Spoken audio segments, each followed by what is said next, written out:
what you would describe as reasonable studies with reasonable, or that you would accept vaccine damage reports. You just described this idea of vaccine damage. Vaccine injury. Vaccine injury. Yeah. And I guess my question is anybody doing any meaningful studies that you've seen on that actual topic? Yeah.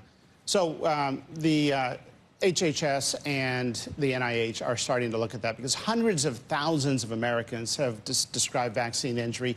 I personally know of some cases. I know of one friend who lost a parent from the COVID vaccine. I'm not saying that's a contraindication. I'm just saying there were some complications. Right. And when you blow them off entirely and say, look, it's 100% safe and effective, you alienate part of the public. But you can rule out certain things. I mean, spike proteins don't last forever. Messenger RNA doesn't.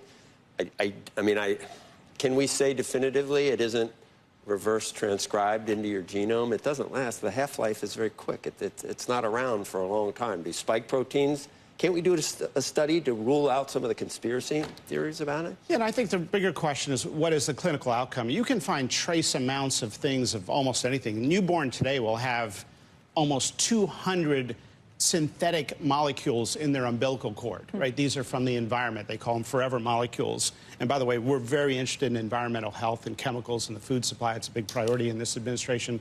But yeah, we could benefit from some better studies. I think people think that we at the FDA commission our own studies. We don't. We review applications and we try to make determinations to the best of our ability. And we're trying to get rid of the idle time. Why do we do these studies where we sit around and wait for the clinical endpoints and then submit a gigantic application with manufacturing information? We can use that idle time to review the manufacturing application data before we get the final endpoints, and then get the final endpoints as a supplement and make a decision in a month instead of a year. But for example, what do you make of like the measles outbreak that's taking place in this country? Yeah, so I think you were on vacation when I came on last time. We talked about measles for maybe a long quarter, time. For a long time. I'll leave it alone. He gets a lot of time off. I don't know, but your agent is like a god.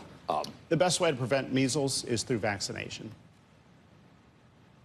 There you go. That's a square answer. Yeah. Right. Yeah. That's a good answer. You didn't need to be here for that. Yeah. Marty, something